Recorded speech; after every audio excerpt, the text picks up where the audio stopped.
Guys, I hope you guys are having a good day. I'm Dr. Boyce Watkins from Your Black World and the Black Business School. I want to say good afternoon. I'm not going to be here for long, but I wanted to come in and just hang out for a little bit. I also want to say Happy Mother's Day. If you're watching this video in live, then today is Mother's Day, and Mother's Day is an important day. That's when we show appreciation to the women who gave us life, who gave us love, who took care of us when nobody else would, and who had our backs when nobody else did. And so I want to say hi to Free Trader and Brill Knox, and who else is in here? I see a few other people. Do me a favor, shout out your city, so I know what city you're from. Also, let's see, Donald and Jessica and Niekro and Orlando. How you doing? And okay, so let me just jump right into it. Okay, I see Minnesota, Houston. Well, says Shanna. Oakland, Winston Salem, D.C., St. Paul, Atlanta from Big Papa, Providence, Houston, Detroit. All right, so I see a lot of cities in here: Birmingham, Chicago, Charlotte. Good. Denver, Dallas. Ohio. Usually I see a London by now. There's a lot of people in Black London that give us love, and we love them right back. Louisville, Kentucky, that's my hometown. Waukegan, Little Rock, Houston. Houston is where we're hosting the All Black National Convention, which is the weekend of September 27th. So mark that on your calendar for the weekend of September 27th in Houston. It's going to be awesome. Okay, so here's what I was processing this morning. I took a look at on my news feed, and I saw this Mr. Steve Harvey, his daytime talk show. I think it's called Steve. Was basically set to be cut. They made the announcement that he's on his way out of the network, and it's interesting. I mean, part of me wasn't surprised because it's not easy to do well in this industry. I think that the daytime talk show thing is like a freaking what do you call it, merry-go-round or whatever it is, like literally it's a revolving door. That's the term I'm looking for. Yeah, so this revolving door of daytime TV is it's really tough, to make it in that industry. And so I wouldn't be surprised if Steve didn't know that he might be on his way out at some point in the near future. A lot of people just don't survive that long in this industry. Now, what's really interesting is that a lot of people feel that Steve getting booted is karma. Tell me what you think. Do you think that that's just karma, that Steve, he's been cooning and you're happy to see him get cut? Or do you feel like it's sad that a brother lost his job? I don't know. I think that while I see a lot of people saying that he was cooning and buck dancing, I'm gonna leave that alone in terms of letting you have your decision on that. I will say that I remember what was it when Steve made the jokes about slavery. I think that I forgot what it was that he said about I don't care for slavery or I don't want to talk about slavery or something like that. And I think that kind of hit him. They kind of made him look kind of bad. I think that Steve, at the same time, I don't see Steve as a person who just cares nothing for Black people. I think that it's almost like he's the new Bill Cosby. If you remember when Bill Cosby started getting a lot of heat from a lot of people, it was because he was kind of giving what he thought was tough love. But a lot of people just thought he was just being an asshole. They thought he was being an arrogant guy who's worth, a couple $100 million, who just believes that because he's got all this money, he has the right to judge everybody and speak down on people and all this other stuff. And there was very little empathy that came from Cosby. And I think that Steve Harvey might fit in that category to some extent.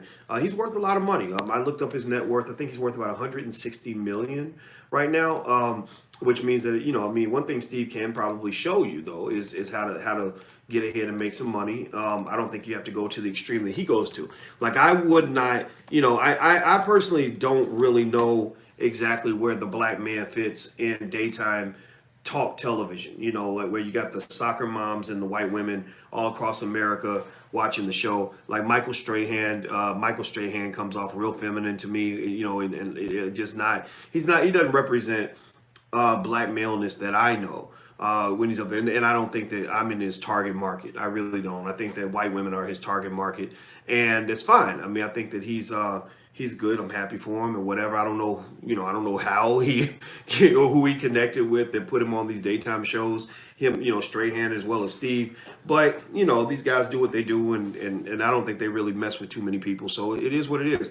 But let me see. I'm looking at some of the comments. I see Briel says, I feel like Steve has been in Hollywood long enough to know better. Kissing up to white people does not work. Yet he did it anyway while his peers like Cosby were being attacked. Well, you can't say that there is a danger to the black man who gets too comfortable in those white spaces. Tell me yes or no if you agree with this.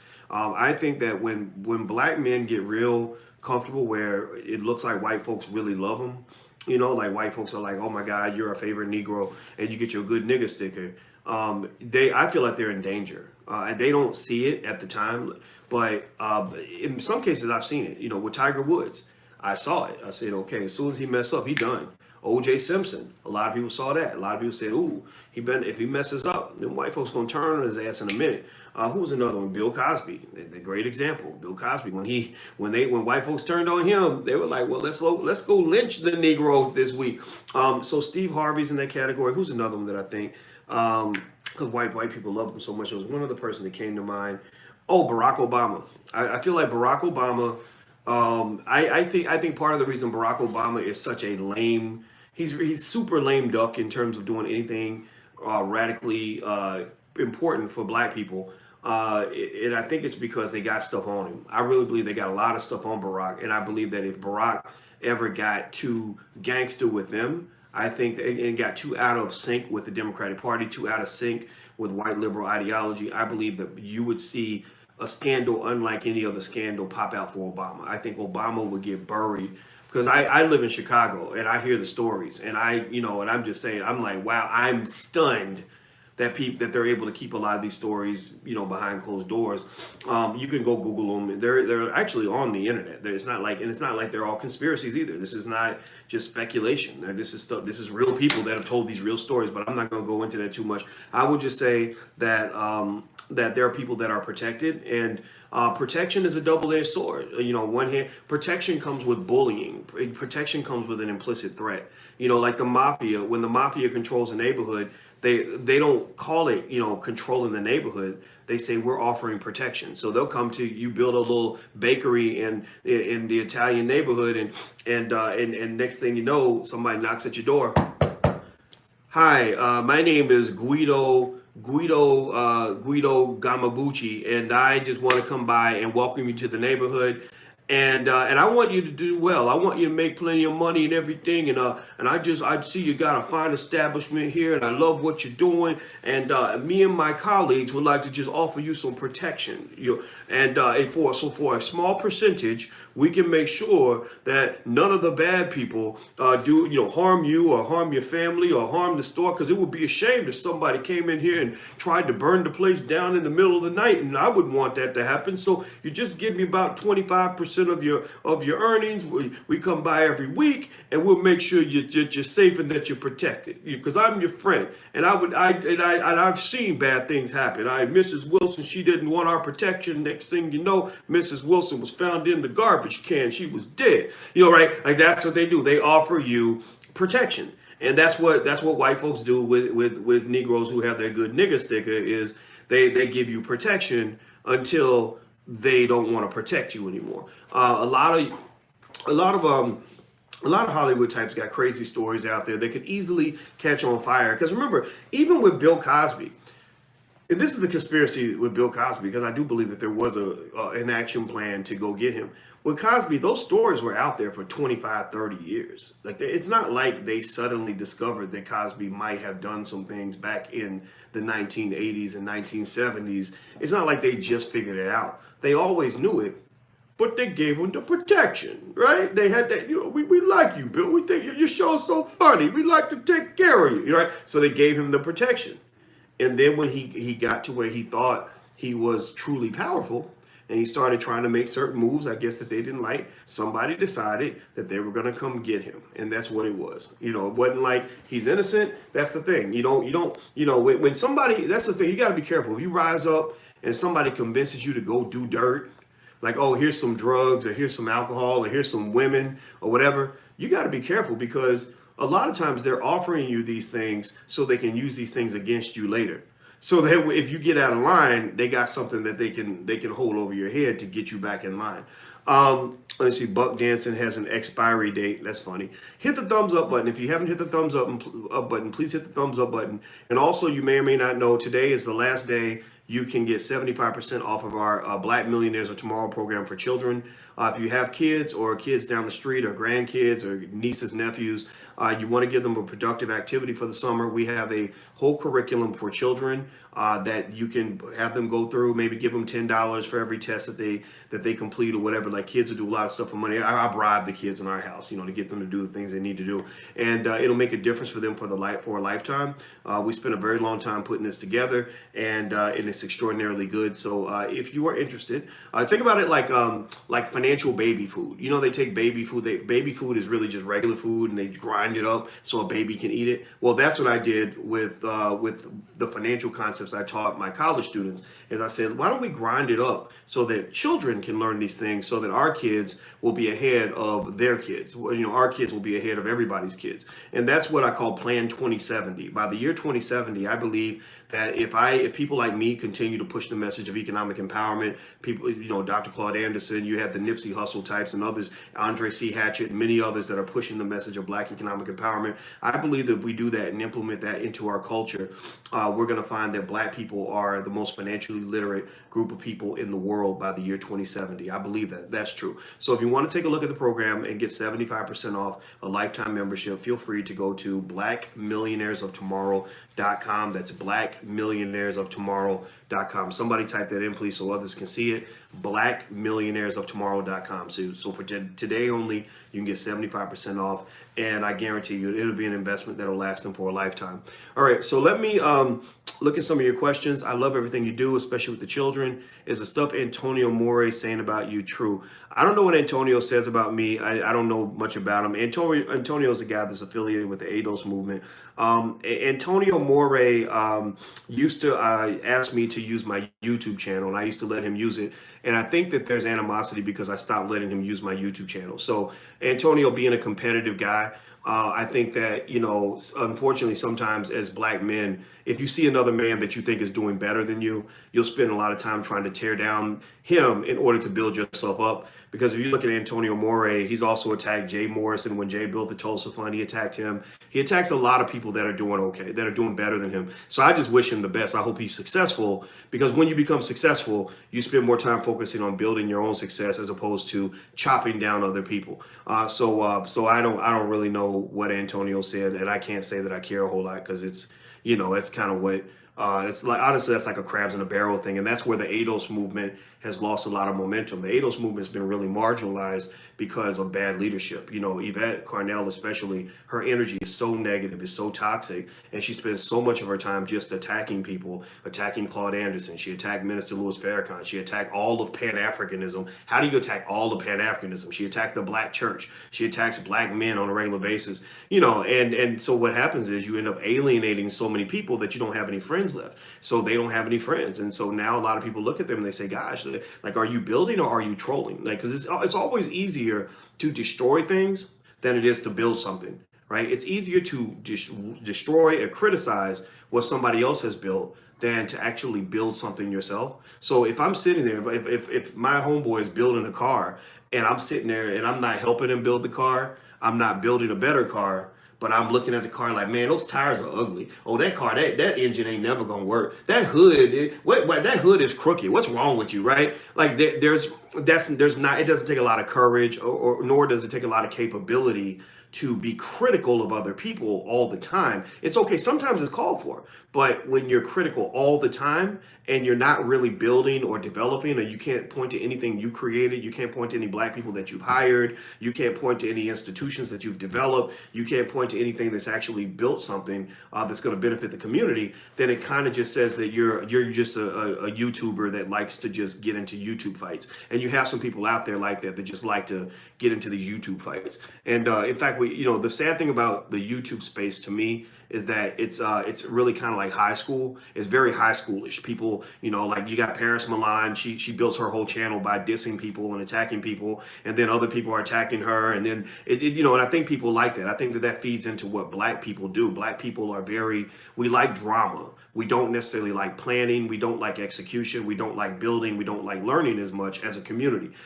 Some of us do, but a lot of us don't.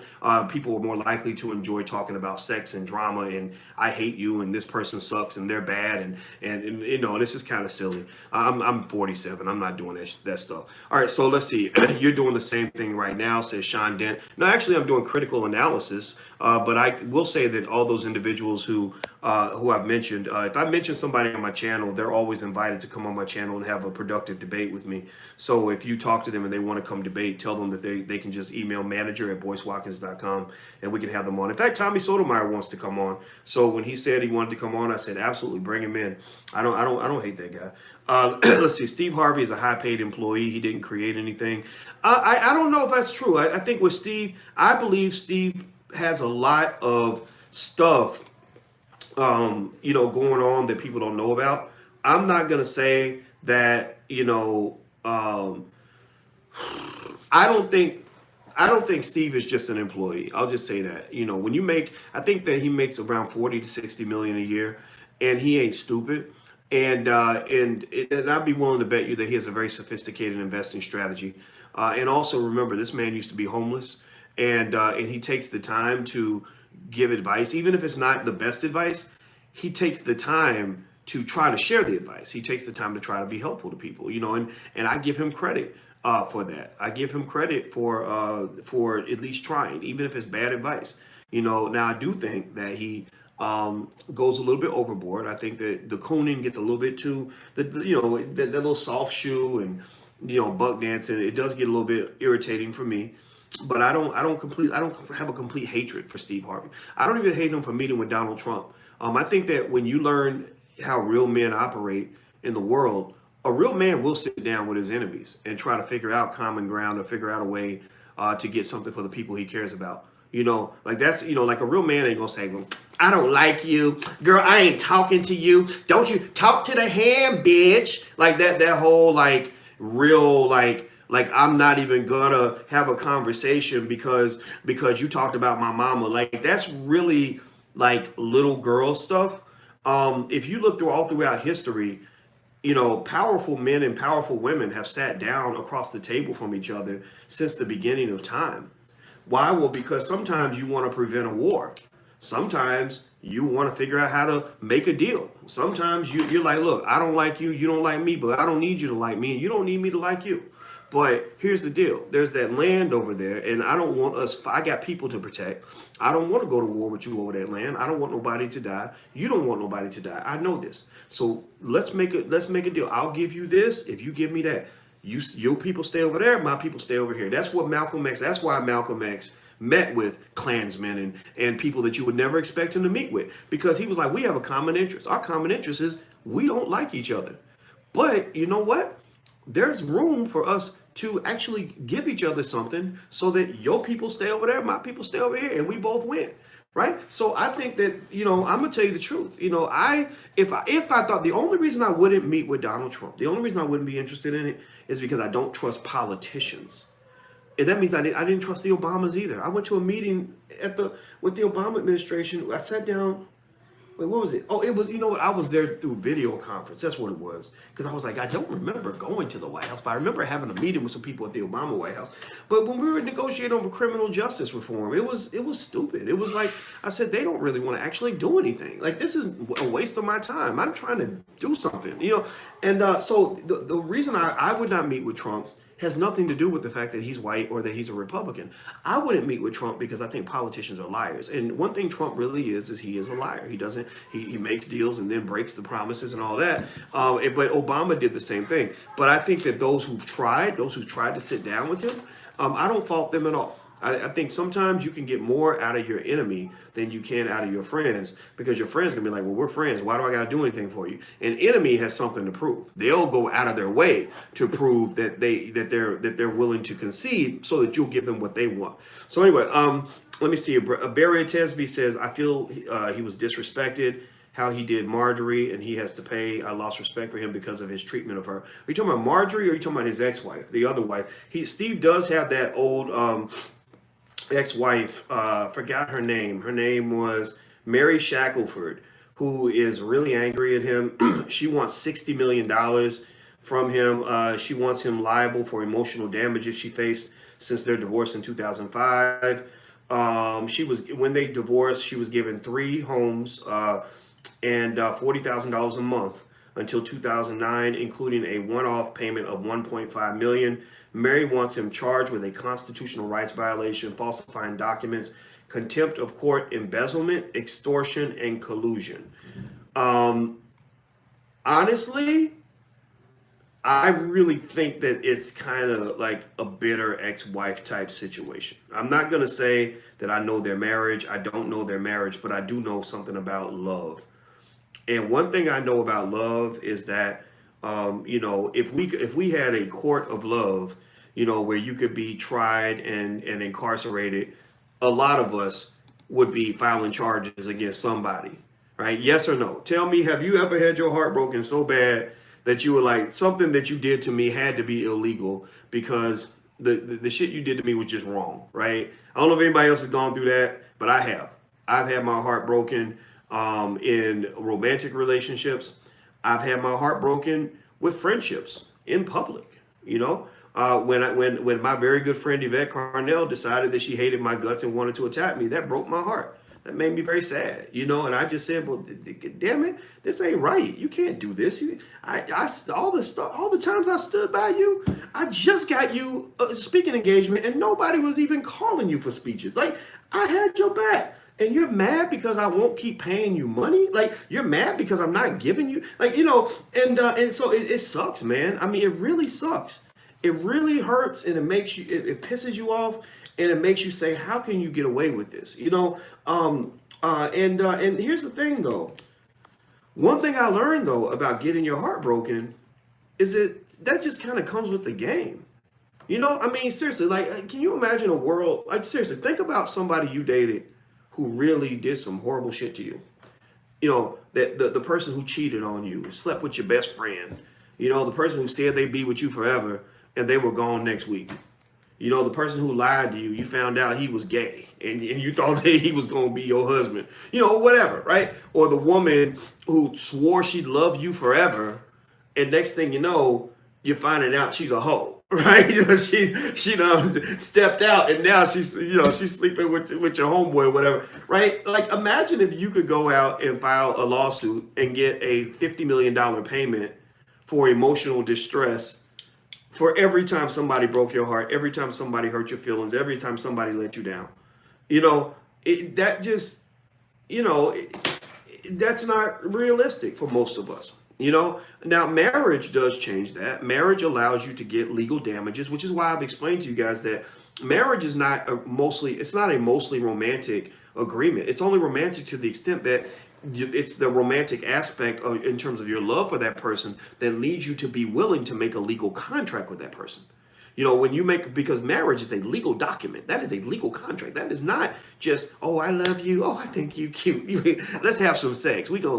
That's my boo. No, marriage is like, it's like, here, can you sign? Marriage is like, okay, so in order for you to be married, we need you to sign these documents in triplicate and make sure you initial on each page. And this section here says that if you decide that you want to have sex with somebody else, or if you decide that you think somebody else is cute, then you will be destroyed and lose half of your shit, and your reputation will be ruined, and people will conclude that you're a bad person, right?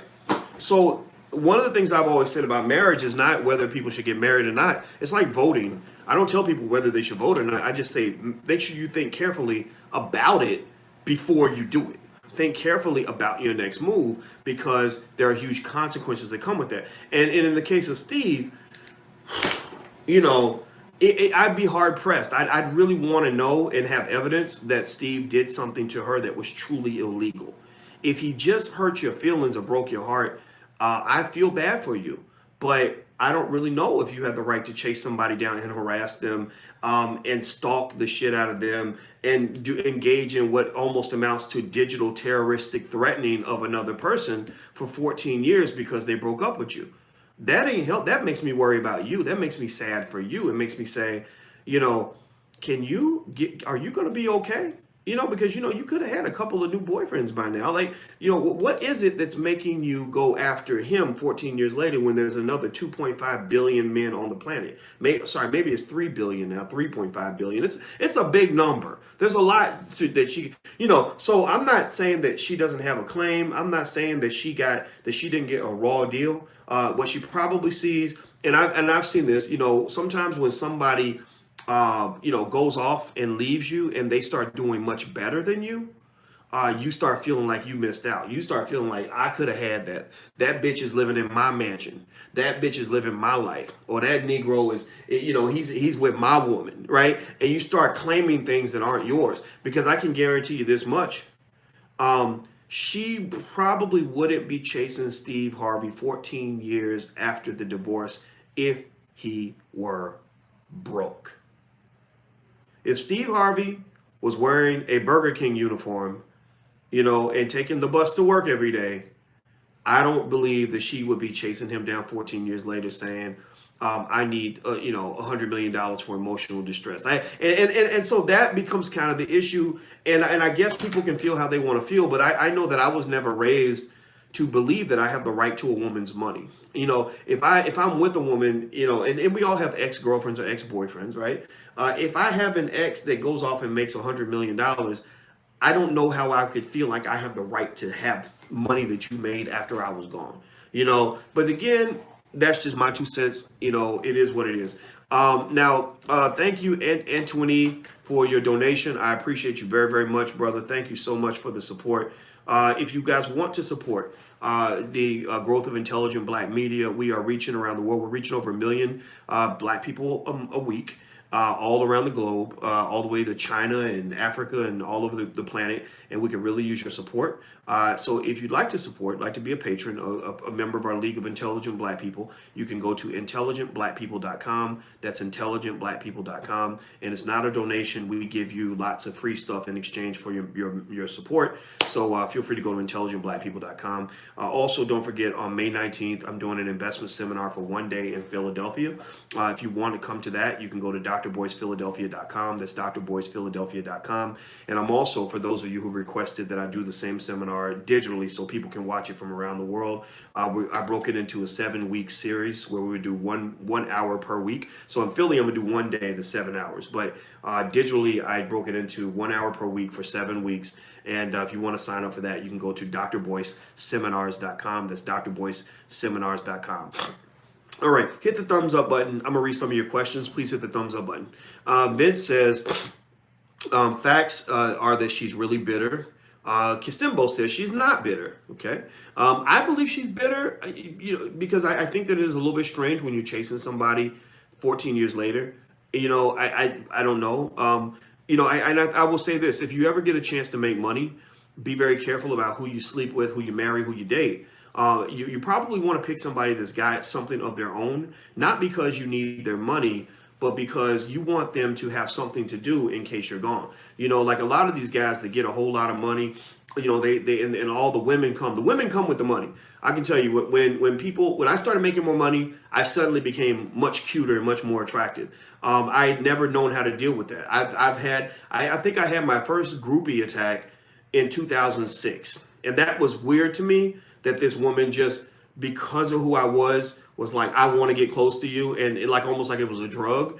And I'd never seen that before, and since then I've learned how to deal with that. I'm not gonna lie, I do have I've dealt with that. I'll just say that. And one thing I learned from that is from watching other people. I observe life. I try to learn. I'm a student of life. So I watch what other people do in other people's situations, and I listen to stories and all that. And so I hear from famous men. And what I see as a common trend is that, you get some of these men that really get caught up in it, and they're sleeping with these different women, and you're taking a big risk because you're letting all these women into your life. who you don't even know, and you don't know what her incentive is, and she might be really nice to you and really wonderful and sweet and feed your ego, because women are smart. Women are so smart when it comes to like knowing how to tell us what we want to hear. Like ladies, I don't know where y'all get it from. Tell me if you agree with this. I think women are just, I think that there's certain areas where women just have like a higher sense of understanding, strategy. Not all, I'm not saying women are bad. This ain't a bad or good thing. Men are we're good at certain things too. Don't get me wrong. We're good at certain things. But I can never, I've been with real strategic women who will be plotting some shit a year in advance. And I would be sitting there like, not even knowing what's going on. And would realize that she has some stuff. Like when somebody pulls out a text message from that you forgot about from a year and a half ago, like, and you'll be like, wait, you've been saving that the whole time? Like that happened to me once, and so it's kind of like, it doesn't make women bad. It doesn't make men bad. It means that you got to be careful if you got something to lose. That's the point I'm making, right? If you got something to lose, you might be thinking, oh, look at me. I'm a famous rapper. I got all the women, and as they said, I got all the bitches, right? That's how they, like you got all these women coming at you and it's making you feel good. That might be a curse, man. Because you sleep with some lady, and let's say she ain't quite right in the head. Let's say she got daddy issues, and so she was abandoned by her daddy, so she hates men subconsciously, but she's not self-aware enough to know how abandonment from her father affects her relationships with men. So you sleep with her, and this is the truth. This is a story I actually heard, but it happens everywhere. But in this particular case, this guy was a good-looking guy, very famous, women every other week. And he sleeps with some girl, and the next day she's like, "Hey, how you doing? Let's get together again. You got time tomorrow?" And he's like, and he's done. For him, it's hit it and quit it. That was his MO for most women. So he's like, "Oh, yeah, I would, but I'm busy. I'm only here for one more day, so I got stuff to do." And so she doesn't say anything. So the next day she hits him again. "Hey, before you go, you got time to hang out?" And he's like, "No, I really don't. I got so much going on. I'd like to, but I can't." Blah, blah, blah. Third day, when he's out of town, she sends him a text saying, "You raped me," right? "You raped me," right? And he's like, "What are you talking about? I did not rape you. Like, you were begging me to come back and have sex with you yesterday. What are you talking about?" And so check this out. So then, and this is a true story. I share these real stories because I want black men to be aware. I want you to be aware also for your sons and stuff like that about some of the stuff that goes on. And so, because some of you got sons who are athletes and all this and attracting all these women, and you got to realize that ain't always a blessing. That could be a curse. And so then the next thing she does is she goes into an email that he had sent out. She was like a business colleague. Like he kind of, like he would send out these mass emails to a bunch of people that he was working with in business. And she was on the list. So she emails everybody on the list. You know how people can hit reply all and reply to everybody? So all his business contacts get this email, and she says, "He raped me, and it happened on this day, and blah, blah, blah, blah." And now here's the thing. Once you're accused of rape, for black men, you might as well be convicted. An accusation is a conviction, and there are smart women who know this. There are vindictive women who understand this. Who was that athlete that played for the place for Dallas Cowboys? I forgot his name. Ezekiel Elliott. Hey man, Ezekiel Elliott was at Ohio State University back when he was in college. He was dating a white girl. He was hanging out with Becky, and he was done with her. He didn't want to see her anymore. He just told her, like, leave me alone. She comes to a party, and he's hosting this party, and there were witnesses. So thank God he had witnesses, because that's the only thing that saved him. And she was outside banging on the door saying, "You better let me in. You better let me in. You can't do this to me. I'm a white girl. I can ruin your whole career," right? And everybody heard this, right? Check this out. So later on, though, the NFL still suspends him for allegedly assaulting this woman, even though there was no evidence of any assault. It was just her word. And he had all these witnesses. He still got suspended by the NFL. He still got suspended. Go look it up. It's crazy. So my point is to say that, when you get to that point where, especially for men, you have a little bit of money, a little bit of fame or whatever, you have to be really strategic about what situations you will go into. You have to be strategic about what women you allow into your space. And really just generally speaking, no, they're not there. Generally speaking, just caring enough about your body not to have yourself just out there like that. I mean, just from a health standpoint, that's a smart thing to do. But really, from a protection safety standpoint, it's a smart thing to do. Now, somebody said, Dr. Boyce, be careful. You could get caught in a Me Too situation too. No, I mean, that's, I'll give you, in fact, I can even use myself as an example. Somebody came to me and they said, well, Paris Milan is insinuating that you hit on her. And I said, no, she would never be able to on any level imply or prove that I ever hit on her, because I made sure I saw something about her from the jump. I saw something about her that made me feel like she was trying to get close to me, because I've had women try to get close to me. And that's why I deliberately kept my distance. So when I talked to her on the phone, my woman was right there. I think I talked to her on the phone maybe 2 times, maybe 3, I can't remember. But 2 out of those 3 times, my woman's right there listening to the conversation. One time she was on speaker. Right. So there is no like, oh yeah, well, Boyce came to, and I went to his hotel room and we had drinks. Nope. I'm not having drinks with you. I'm not fucking up my shit over no crazy ass 24-year-old woman. Take your ass on, play that game with somebody else. So you can go in and try to, and I think that the reason that she made that insinuation is because when you are a powerful man, people believe that you're a whoremonger. If you're a powerful man, people almost criminalize sexual behavior, right? So I don't think there's anything wrong with people having sex. Everybody should be fucking someone. Like, it's nice. Fucking having sex is cool. There's no reason to judge that. But, we've now got to this era where if a powerful man sleeps with a woman, then she can then flip it and make it appear somehow that she was coerced into it, or make it like rape, even though there was no rape involved, even though everything was consensual, and she may have even hit on him. In fact, I even said to Alicia, I said, yeah, I'm going to keep my distance from this one. She's a nice girl, but I don't really know what she's on. Like, I get this sense that she's like maybe materialistic, or she likes those powerful men, and I can smell potential groupies from a mile away. Like, I know that. I can tell, like, when every joke that I make is hilarious,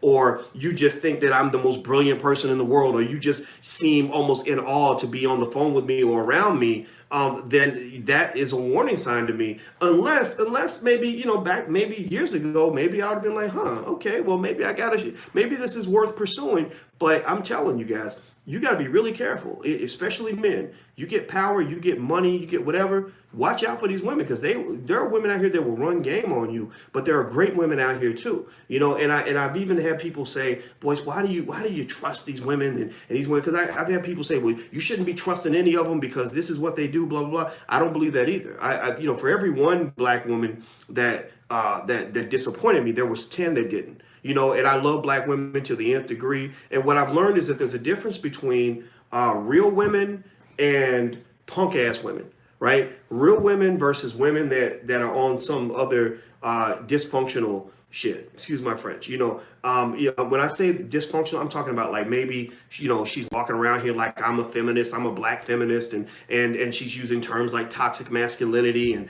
and straight supremacy and talk, and she seems to hate men. Like, I can sort of sense that out, but there are also those women that are just rugged. Like, they hold it down for their men. They got black men's backs. They know the difference between sexual assault versus, bad sex. Like they're not calling everything rape or comparing everything to rape. They're not going to get mad if you tell them that they look good in a dress. As long as you're respectful and you don't act like an asshole, they're going to let it slide. Or they might say, oh, thank you very much. They're not going to run off and say, I was traumatized because he said I was cute this morning. Like, no, I mean, seriously, like, tell me if you're one of those women, right? Where if a man gives you a compliment, as long as he's respectful, you're cool with that. Like the fact that we got to where these feminists will literally almost act like it is traumatic. Like, it's like almost like you damn near raped them because you told her that she looks good, or maybe you checked out her booty real quick or something like that. Like, that's crazy to me. And it undermines the ability to pursue legitimate claims of sexual assault. So you're seeing a divide in the community. And I'm telling when I advise young guys, I tell them, like, watch. If you're picking a woman, watch her closely over a long period of time. Watch how she deals with her friends. Watch how she deals with her enemies. Watch how she behaves when her feelings have been hurt. Most people that become predators are people who are emotionally damaged. You know, like Steve Harvey's ex-wife, unfortunately, has become almost like a predator, not because Steve didn't legitimately do some bad shit to her. Maybe Steve was mean to her, but she's become a predator because you can't think that somebody being mean to you gives you the excuse to harass the hell out of them and stalk them for the next 14 years. Tell me, am I right or am I right? What if every man who ever got hurt by a woman felt that it was his right to stalk her, follow her around, harass the shit out of her, come to her job, act a damn fool, spread rumors about her, tell people that she's a nasty hoe? Like seriously, what if? Tell me, yes or no. Tell me if you follow what I'm saying. Yes or no. Yes or no. I need some feedback on this. Tell me if it would be right if I advised a man like, oh, well, she hurt you, man. Like she said she was gonna be with you and she broke up with you and now she's off living the good life. Oh, you need to go stalk the hell out of her for the next 14 years. You need to ruin her ass. Like that's some abusive talk. That's abuse. That's what you call abusive language.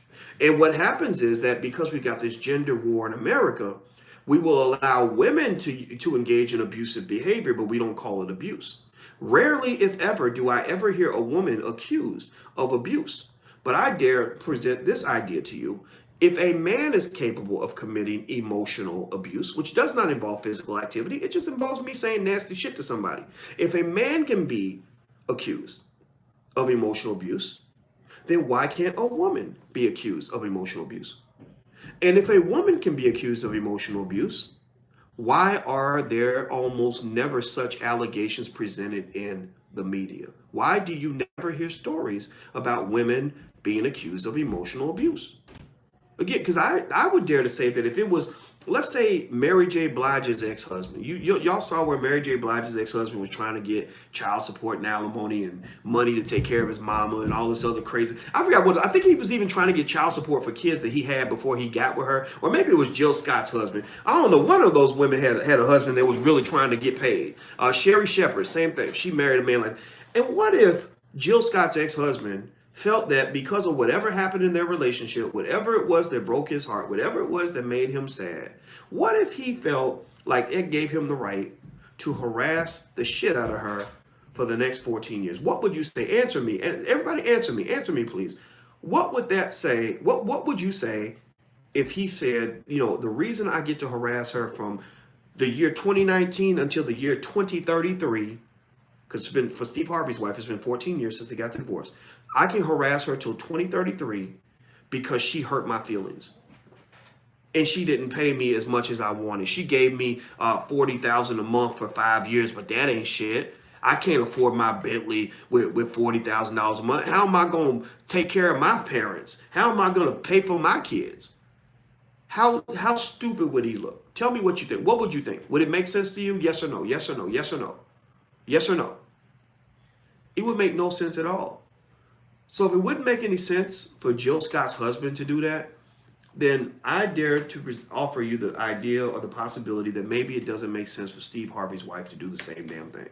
If we're going to really have this equality conversation in America, we need to really have that motherfucking conversation and stop beating around the damn bush. Seriously, stop acting like equality applies when it benefits you, but it doesn't apply when it doesn't benefit you, when you got to have the same responsibility that comes with the power of equality. Seriously, it wouldn't. So what I would say. Somebody was talking about Wendy Williams' husband, Kevin. Yeah, I mean, I've heard stories about Kevin Hunter for a real long time. Kevin Hunter is not liked by a lot of people. Kevin Hunter was not liked at all. From what I understood by the people that worked with Wendy. I was on the Wendy Williams radio show about 6 different times. And back then, I remember getting the sense that Kevin Hunter was not the favored person in that office, that people did not like him that much. Now, here's the thing, though. Wendy chose him as her husband, and Wendy stayed with him for many, many years. And I don't believe that Wendy Williams is a perfect person either. I know that there are lots of stories in New York about Wendy Williams back in the day. If you remember when, in fact, you don't even have to look at the stories. If you look at the energy that Wendy Williams carries on her show, the energy that she's used to propel herself to the top, it's very gossipy, it's very destructive. She takes people down. Remember her fights with Whitney Houston on the air, where Whitney was mad because she was out telling stories about Whitney and Bobby. What was it? Method Man's wife had cancer, I believe, and she was talking about it. And Meth went out of his way to tell stories about the past and about things Wendy did that were behind closed doors that only people in New York in the 1980s knew about, with her drugs and everything else. And you go look it up, just go look up what he said. He said some real interesting stuff. So to me, it's kind of like that. If you create that energy around you, that's the energy that you're going to get, So I think that with Wendy, I don't feel sorry for Wendy, because Wendy's such a smart lady.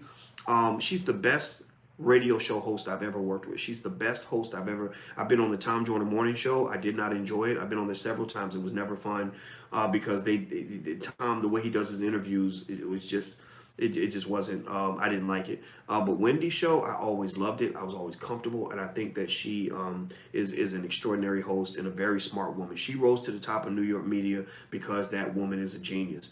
And to me, if you are a genius and you are that powerful and you have built your career in a specific way, you know what it is, you know what you signed up for, you know what you got into. So I don't have sympathy for her. I think Wendy's gonna be all right. But what she's doing though is she's playing the woman victim card, because that's what people are politically aligned to. So she's pretending like she had no idea he was having an affair, and that she had no idea that this was that their marriage would end up like this. I think Wendy's smart. I think Wendy, maybe they had an arrangement, maybe they had an agreement. I know for a fact about celebrity couples where everybody thinks that they don't know what the other one's doing, but they have an open marriage, but they have to pretend like it's not an open marriage because that America doesn't understand that concept. Or I know couples where the husband is gay and the wife is gay. Big famous couples that are admired by everyone, where the husband don't even want to sleep with the wife, and people are like, oh my gosh, she's never jealous of all the women because she don't care. He likes men, she likes women. It is what it is, So I think people just are kind of in this weird delusional space. Like, it's very interesting to see that. But then again, maybe I'm talking too much. Let me see. Anybody know where in Philadelphia the conference Dr. Boyce is having on May 19th? Yeah, it's at a hotel that's on the shore. If you go to drboycephiladelphia.com, the address is on there. I can't remember exactly. It's a Hilton. Basically what I did in Philadelphia was I rented out a space, a conference room in the Hilton. I'm not going to have very many people in the room. It'll just be us in there talking about investing. When you walk out of there, I will make sure you are invested. Bring your phone. I'm going to tell you which apps to sign up for, how to set it up, how to plan everything, how to prepare your plan for your children, all of that stuff. So prepare, come with notes and pens and everything, because it's going to be an active working session where I will get you started as an investor. And also I'll give you access to some of our digital programs as a follow-up. So go to drboycephiladelphia.com, and also you can use the code word Philly if you want to get a substantial discount. I think it's actually 50% off. So use the code word Philly and you at drboycephiladelphia.com. Let's see here. Marciano says, Boyce, stop the celeb gossip. You're defending Harvey. I'm not defending, but I defend the truth. But then again, you can say what you want to say. So I appreciate your comment. Equality when convenient, says Vanessa. I agree. She helped write those jokes. Well, hey, if she did and she can prove that, then that does mean something, that she played a part in his success. But if she was that critical, then Steve's career would have flopped after she was gone, right? And also, if you can write the jokes, why aren't you going on? I mean, again, I know that sometimes when we're in love, we just do stuff out of love, but you got to sometimes get stuff in writing. And it's not expensive to set up a Rocket Lawyer account and make a quick contract with somebody. Contracts are important to protect and preserve relationships and to document things. In fact, I can even show you guys today. Just this morning, I was sitting with Alicia, and we had some people at the house, so we got. I'm not gonna flip it over, so I don't want you guys to read it. Well, actually, you can see some of it. But we got our will signed, and also durable powers of attorney. And these documents require witnesses, so we got these things signed because we wanted to make sure that if something happens to one of us, the assets are not going to go to the wrong person. And also, if one of us is in the hospital in a coma, the other one would have the ability to have a say in what happens. So you got to get those documents signed. Don't end up like Prince and some of these Aretha Franklin without a will. That's just not smart. And also, because remember on Rocket Lawyer, you can create a will in like 10 minutes. So I think if you haven't done that, go do it. Also, get you a an insurance policy. Hit the thumbs up button, please. Take a second, real quick. Please hit the thumbs up button. Also, if you want a free e-copy of my book, It Takes a Village to Raise the Bar, you can go to drboycewatkins.net. That's drboycewatkins.net, and you get a free e-copy of my book. So hit the thumbs up button, please, if you haven't done that. Let me see here. I understand now, Fox, power of attorney. Groupies attack Charles Wu on the daily. That's funny. No Planet X, no other planets out there. I don't know what that means exactly, but maybe it's an astronomy thing. I didn't know. I don't know much about Planet X, but maybe there's a development there. Buck dancing gone wrong for Harvey. Yeah, it could be. Well, the big story around Harvey in terms of why his show got canceled, they're saying that it has to do with a dispute between NBC Universal and IMG. And IMG, if I'm not mistaken, isn't IMG the management company? So that makes you wonder if they were negotiating pretty hard on Steve Harvey's contract, and maybe they just said, okay, well we'll teach you a lesson and let you get out of here. You can go do something else. I think Steve is going to be fine. I think Steve's going to find something else to do. And also remember, Steve is a wealth builder, so he's got almost a couple $100 million in assets. So he's going to be okay. But anyway, they said that the writing on the wall for the show last September year when NBC fell out with Kelly Clarkson, when NBC cut a deal with Kelly Clarkson for a talk variety hour to launch in the fall. The Kelly Clarkson show will move into the prime daytime slots occupied on NBC O&O's by Harvey show for the past 7 seasons. Steve taped his final episode on Thursday. 7 years isn't bad, though. I think that's a good run for a talk show. Originals will air through June, and the show will remain on the air in reruns through September. The demise of Steve raises the question of whether Harvey's show was a casualty of the animosity between NBC Universal and Endeavor's IMG original content over IMG's takeover of the show 2 seasons ago. Oh, interesting. So IMG took over the show 2 seasons ago, and I thought isn't IMG a like a management type company? Let me see. Somebody tell me. Somebody give me some insight on it. Let me see here. If you're a Hollywood type. Let's see here. Are the divorce rumors real with Steve? I don't know. He says that it's not true, and she says it's not true, but then again, it's never true until it's true, right? And in case you guys want to know, here's an interesting little fun fact. Steve Harvey's salary, I went to this website called salary-money.com, and they show you how much money somebody makes per second. Steve Harvey has made $42,000 and since this conversation started. I don't know if y'all know that. And let me see. Now they list his salary as $85 million. I think he's had a year where he made $85 million because the Think Like a Man franchise has done really well. He's got a lot of other stuff going on. But so you may want to cut that in half though to really focus on his regular salary, which is still a lot of money, about 40-something million a year. They said that Steve Harvey makes $354,000 a day. Again, you can cut that in half if you want to be conservative. So that would be about $170,000 a day. $44,270.83 per hour. $737.84 a minute. And he makes $12.29 per second. So that's just a little fun fact about the fact that Steve Harvey is richer than white Jesus.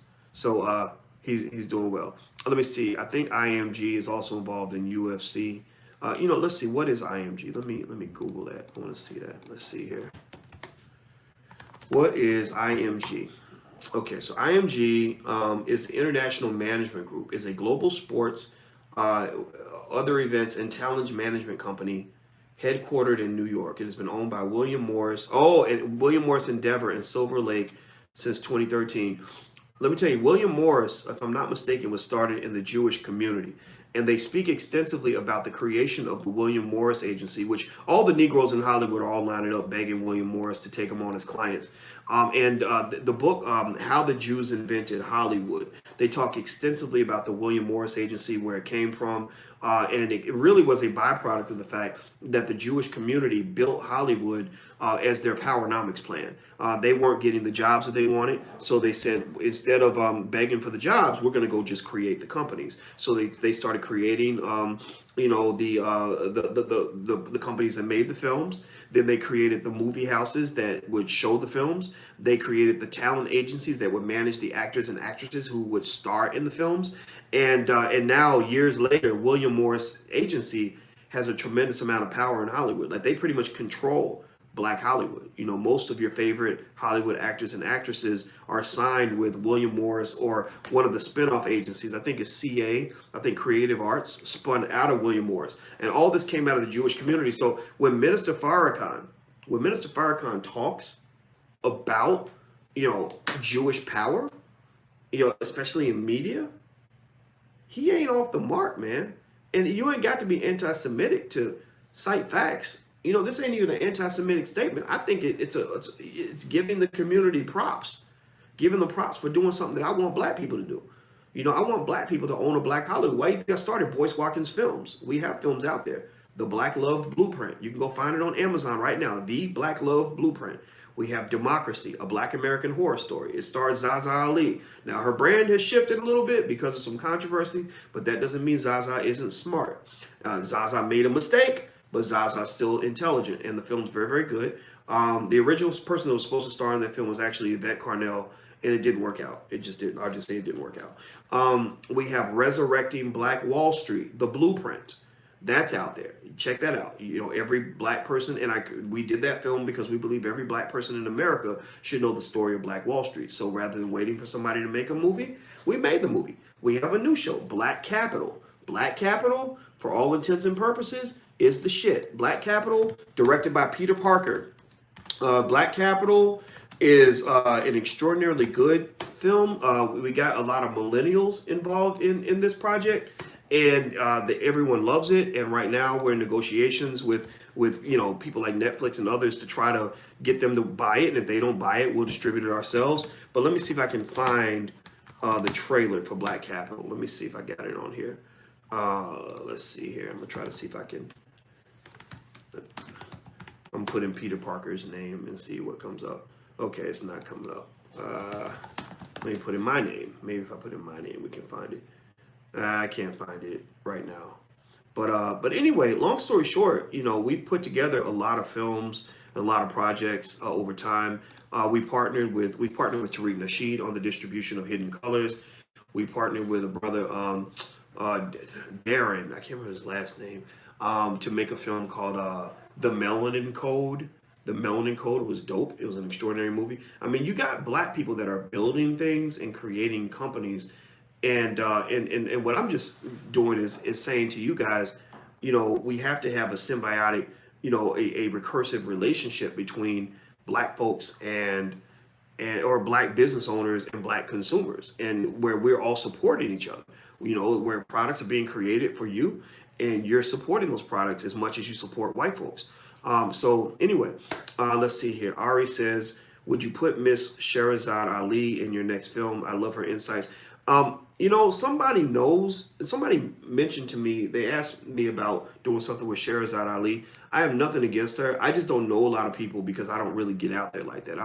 I try not to, just so I don't get into a bunch of shit. I'm not really out there, I'm not really out mingling and mixing it up with a bunch of people, because Black folks, unfortunately, we have a mental illness. Like, we're crazy. Black people are crazy as hell as a collective. This slavery thing, this Jim Crow thing, this oppression thing, it's made us really hate each other, be jealous of each other, attack each other. And I don't like to be a part of all that, So even the couple of things that I've had to deal with publicly, and we have to put in contracts and non-disclosure agreements and threaten to sue people, to shut people down and all that. And I don't even like doing all that. I just want to help the community, you know. And but it's like there's something about black folks where we still have a ways to go. So I deal with sane black people, good black people, you know. But the minute you start acting a little crazy and going over the top, I have to cut you off. And then what happens though is sometimes if you've ever seen somebody really lash out at me, you know, a lot of times when they lash out, you can see in their eyes that they're hurt. Like you saw with Paris, you can see in her eyes she was hurt. Yvette Carnell, you can see where she was hurt. Well, a lot of times they're hurt because I cut them off. Like I have advisors that will tell me this person's out of line. They're over the top. They're going to mess things up. Cut them off before they poison everything else. So, you know, the way you can tell the difference is that if you point out somebody that might be attacking, if I can show you 1,000 ways I've helped this person and you remember seeing me supporting that person, just know most of the time they're lashing out because I just said I'm not doing this anymore. I can't do this for you because this is going to be bad. But a lot, you know, so some people walk away quietly and they say, okay, it's, you know, it didn't work out, I'm done. And that's what you know most people do, and that's what chill, cool people do. But then there's some people who just will go publicly and throw a temper tantrum. And so one of the things that they'll try to do is they'll say, oh, well, everybody thinks Boyce is a nice guy. And so I'm going to go and say, oh, that's all a fake. That's all a fraud. That's all he's pretending. You know, he's pretending to be nice, but he's really a demon on the inside. And that doesn't bother me so much in the sense that the people that I think that see me, I'm on here a lot. So you see me all the time. You can't put up an act this long, this much. I've done probably 15,000 videos on YouTube. You can't, it's hard to pretend for that long, right? So you're seeing kind of who I really am. And so that's why it doesn't bother me. But at the same time, it's just kind of like unfortunate because another thing that's bad, and this is why, and I'm giving this as a lesson for you guys as you do business, you have to find a way to find a peaceful resolution, even if you're pissed off at somebody. Because here's the other thing, you know, and I speak specifically, say, on Paris Milan, I could have probably been a good asset to her. There are lots of things, you know, her talent, I think she's got a certain degree of talent in certain areas, you know, for a certain niche. And you've seen where when I help somebody, they blow up. There are plenty of people that you know about now that you know about because I put them out there. I put Yvette Carnell out there. I put Cynthia G out there. I put, you know, a bunch of other people, even the rapper Young M.A. Hey, go look it up. Go Google this. I'm not making this up. This is true. Go Google this. She said this several times. The rapper Young M.A. got out there because I put her stuff out there, right? And there's others out there as well. So the thing about it is that here's my point. We have to sort of confront our culture, the culture we have of getting mad and deciding we want to just destroy the other person. I ain't fucking with you. I hate your guts. I'm going to tell everybody you ain't shit. You a fraud. I'm going to do everything I can to ruin what you got going on. And then I ain't got shit going on. So then both of us ain't got shit, right? And instead, you know, a smart business people will say, look, I don't like this son of a bitch. This person ain't, you know, they pissed me off. They did me dirty. But I can still get something from them. So I'm going to go ahead and take the parts that benefit me. And then the other parts I'm not going to mess with anymore. I'm just going to move away slowly or whatever. And I can tell you that I've worked with people. I'll just say this. This is the first time I've actually mentioned this. Me and Damon Dash did not end on the best of terms. I'll say that. You know, I walked away from that situation because I was not comfortable with certain aspects of how things were being done, right? But how many times have you ever heard me get online and say, Dame ain't shit, he's a fraud, Dame's the son of a bitch, fuck Damon Dash, he needs to go to hell? I've never done that, nor will I ever do that.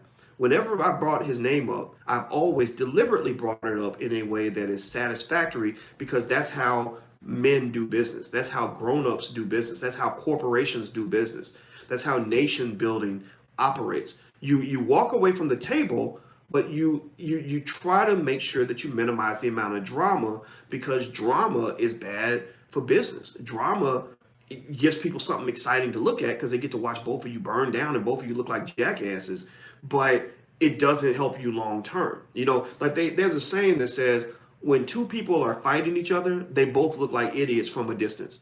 Like, it don't matter if it's their fault or they did you dirty first or whatever. Like, when you're both fighting each other and like, fuck that nigga ain't shit, he's a fraud, he's a piece of shit, he's a dumb, blah, blah. it makes you look as dumb as that other person because people don't really know who did what. They just know both of y'all looking stupid right now. And neither one of y'all get anything done because you're spending all your energy destroying each other as opposed to building. So when I decided to minimize my business relationship with Damon Dash, it was done in a way where he could still call me today, tomorrow, and I would pick up the phone. I could call him, and there'd be some stuff to talk about, right? But it wouldn't be like, man, fuck you, nigga. I can't stand your punk ass. When I see you, it's gonna be. Who does that, man? Like, who does it other than children? And a lot of it. Another thing too is you never know when you're gonna need somebody else. Who did I actually learn that from? From watching them, Russell Simmons. Russell Simmons. Russell and I worked together on a couple of projects. The biggest one was the mass incarceration thing. We got about 200 celebrities, including people like Chris Rock and Nia Long and Jennifer Hudson, even white people, the Kardashians, Justin Bieber, Jada and Will, a lot of people to sign a letter to the president to change their incarceration policy. And Russell was instrumental in getting that done. And I'll tell you, I was really stunned that Russell wanted to work with me because the only way Russell knew about me was because I had criticized him pretty heavily.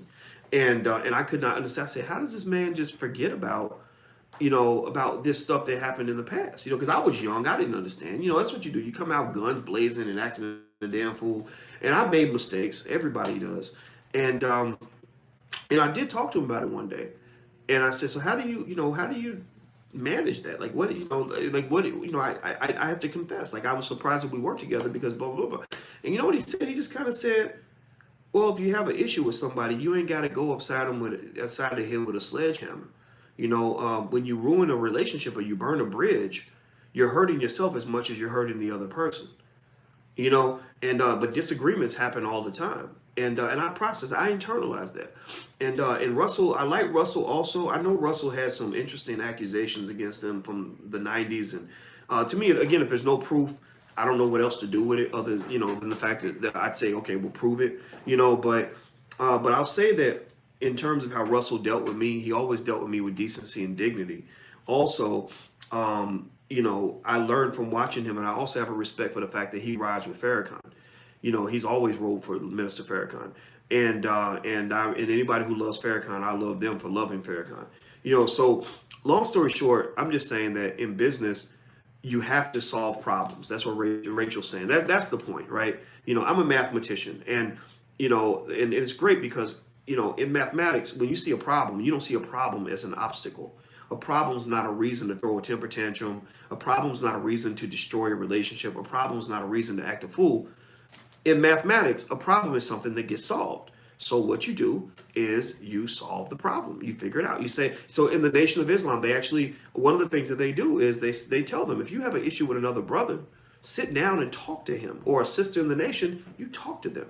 You sit and you talk to them. Don't go off he said, she said, and oh, I can't stand him because I heard that he was talking slick because he said the blah, blah, blah, and he sneak dissed me on YouTube. They don't have those kinds of problems. Why? Well, because they are encouraged to sit and talk to each other and to say, look, this is a problem I have with you.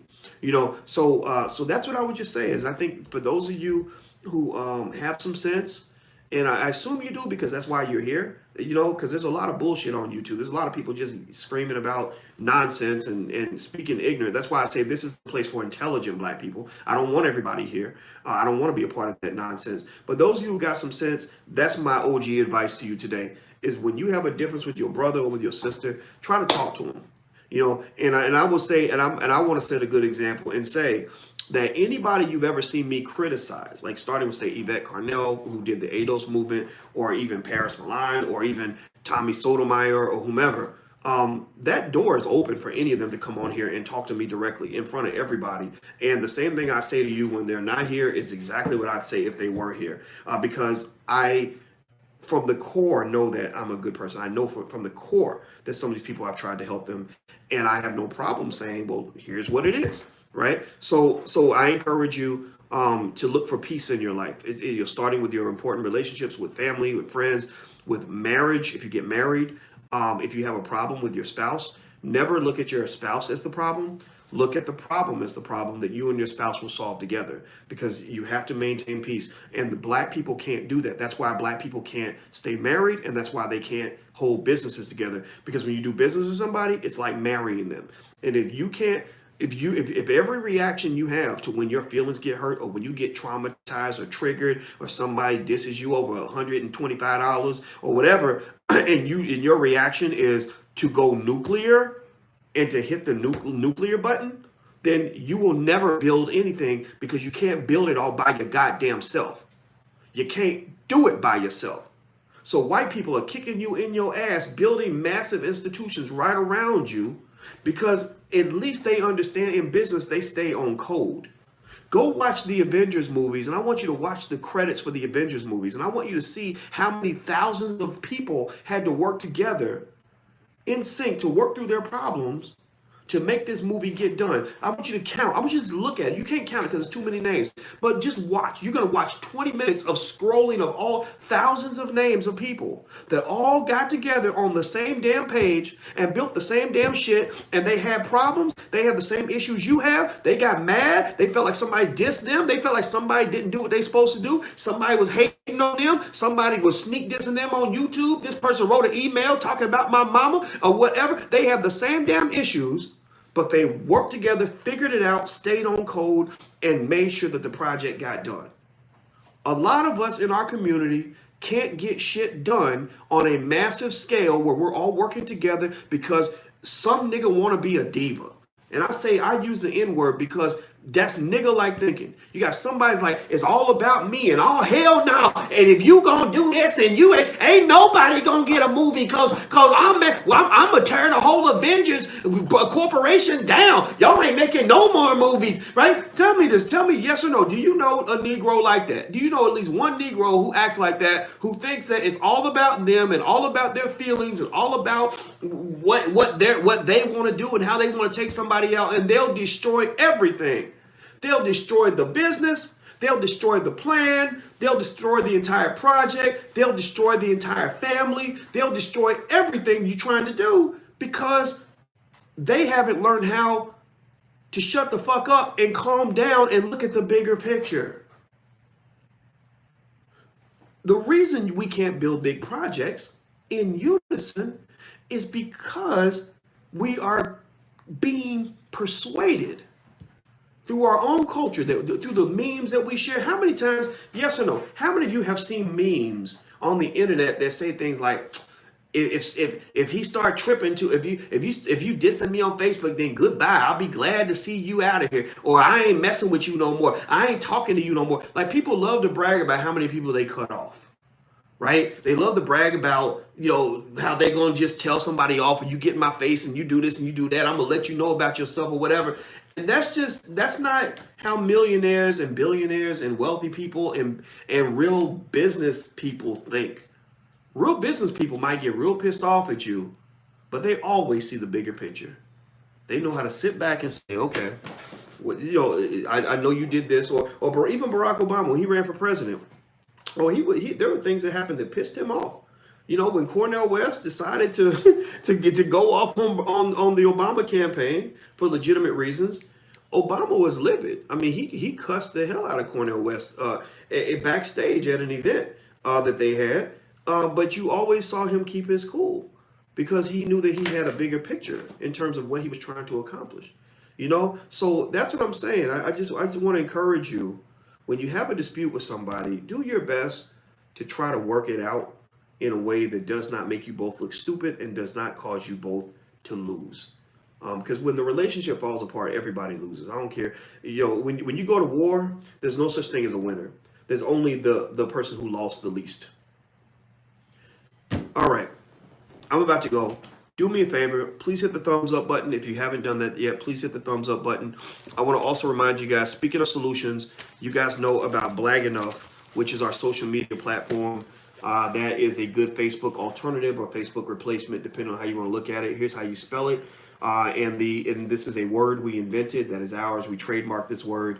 because we were asking, are you black enough? And we took the CK out and put 2 G's, and it's like, are you black enough, right? So if you want to go to blackenough.com and sign up, feel free to do that. I'll be in Philadelphia May 19th. If you'd like to come to the investing seminar, please go to drboycephiladelphia.com. That's drboycephiladelphia.com. If you want to do the digital version of that seminar, because you can't come to Philadelphia, go to drboyceseminars.com. That's drboyceseminars.com. Now let's see, you said it's unclear. Here you go. There you go. So somebody type that in so you can see that. Also, if you want a free e-copy of my book, It Takes a Village to Raise the Bar, you can go to drboycewatkins.net. That's drboycewatkins.net. And last but not least, today is the last day. Today, May 12th, is the last day. You can get 75% off of our Black Business School for Children, which you can find at blackmillionairesoftomorrow.com. That's blackmillionairesoftomorrow.com. We are building economic super soldiers for the next generation, who will be the people who will build the businesses, who will be the investors, who will own the real estate, who are going to put Black people by the year 2070. This is Project 2070. By the year 2070, I believe that at least a pocket of the Black community can be the most economically intelligent group of people on the planet. And what can happen is that if you follow the models that I tell you, then your children can be part of that economic army that can protect the entire community. Remember, when you look for an army, you're not looking for everybody to join the army. Everybody can't join the military. Everybody's not built to be a soldier. You need a few good men and a few good women. And I want you to make your children part of that group of a few good men and a few good women. One good business owner can change the economic fate of 50,000 Black people. One good entrepreneur can make up for 50,000 people who never learned how to be entrepreneurs. So literally, we could take the number of Black people in our community and divide it by 10,000. And that number, if we get that number of people built on starting businesses and building corporations and developing institutions, they can educate, elevate, and accelerate the rest of the community, because these individuals will also have the power, and those who have the power get to impose their values on everyone else. So they're going to have the power and they're going to have the right values when it comes to economics, and therefore when they're pushing their message and their agenda and their media, they're going to push an agenda and media and a message that is productive for the entire community. So what I'm really doing is I'm rebuilding the talented 10th. And it's not so much a matter of where you come from, how much money your parents had, whether you went to college or not. It all comes down to where you are psychologically, spiritually, and where you came from culturally inside your own house. So I encourage you, control that economic culture, make it yours, and your children will show you things that you can't even imagine, and your grandchildren will take it a notch above them, So let's see. So if you want to sign up for the program and get a 75% off discount for today only, you can go to blackmillionairesoftomorrow.com. That's blackmillionairesoftomorrow.com. Once your child's done with the curriculum, they can get a certificate of completion in each of the functional areas of money, investing, stock markets, and real estate, and they should put it on their wall, and they will hold this up proudly, because they can say to their friends, oh, I learned from a college professor when I was 8 years old, which puts them way ahead of everyone else. They will have a financial literacy level that exceeds the average college-educated adult. If you don't feel that way when you're done, you just email our support team. We have an excellent support team. They will give you all your money back.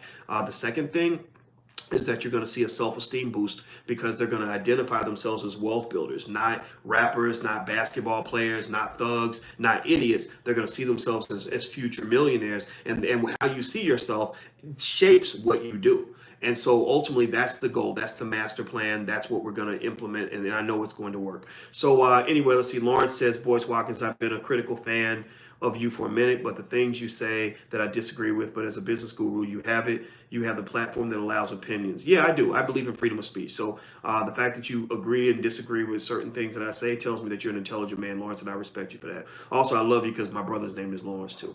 All right, so I'm out of here, guys. Please have a good day. blackmillionairesoftomorrow.com. That's the URL. Also, make sure you hit the like button, share button, and subscribe button. And I'm out of here. You guys have a good day, and I'll see you soon. Be good. Peace.